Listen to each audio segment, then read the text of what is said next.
ஈச்சங்காடு ஸ்ரீ லட்சுமி நரசிம்ம பெருமாள் திருக்கோவிலில் தேரோட்டம். ஏராளமான பக்தர்கள் பங்கேற்று தேரை வடம்பிடித்து இழுத்தனர். அரியலூர் மாவட்டம் செந்துறை அருகே ஈச்சங்காடு கிராமத்தில் உள்ள பிரசித்தி பெற்ற ஸ்ரீ லட்சுமி நரசிம்ம பெருமாள் திருக்கோவிலில் பிரம்மோற்சவ விழா விமர்சையாக நடைபெற்றது. விழா நாட்களில் தினமும் வாகன சேவை நடைபெற்றது. பல்வேறு வாகனத்தில் சுவாமி வீதி உலா வந்து பக்தர்களுக்கு அருள் பாலித்தார். விழாவின் முக்கிய நிகழ்ச்சியான தேரோட்டம் நடைபெற்றது.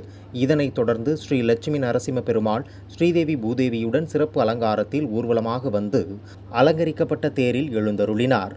இதனைத் தொடர்ந்து இந்து சமய அறநிலைத்துறை செயல் அலுவலர் சரவணன், சரக ஆய்வாளர் சசிகலா, கூடுதல் சிறப்பு பணி அலுவலர் முத்துவீரன் மற்றும் திருக்கோயில் பணியாளர்கள், கிராம முக்கியஸ்தர்கள், ஊர் பொதுமக்கள் மற்றும் அங்கு திரண்டிருந்த ஆயிரக்கணக்கான பக்தர்கள் கோவிந்தா கோவிந்தா என்ற பக்தி கோஷத்துடன் வடம்பிடித்து தேரை இழுத்தனர்.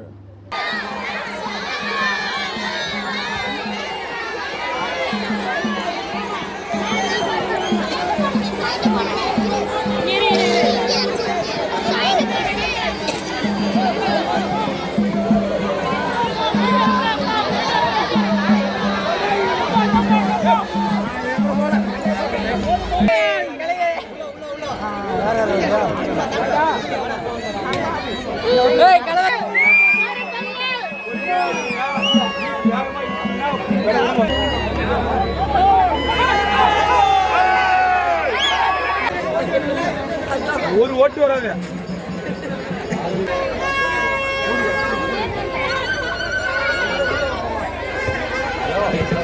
நவீன கருவிகள் கொண்டு சிறந்த முறையில் சிகிச்சைகள். உள்ளங்கால் முதல் உச்சந்தலை வரை கை கால் வலிகளுக்கு உடனடி தீர்வு. ரைஸ் ஹேண்ட்ஸ் பிசியோதெரபி மற்றும் மறுவாழ்வு மருத்துவ மையம், சுந்தராநகர், ஜெயங்கொண்டம் சாலை, செந்துறை.